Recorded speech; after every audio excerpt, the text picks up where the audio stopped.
Are you craving for kimchi rice? Here's a simple recipe.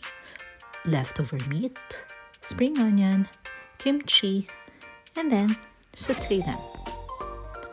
Add soy sauce,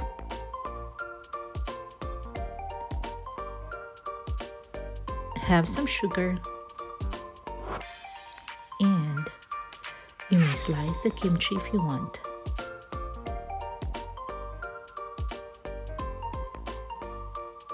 Add the cooked rice, and then you have to mix all together.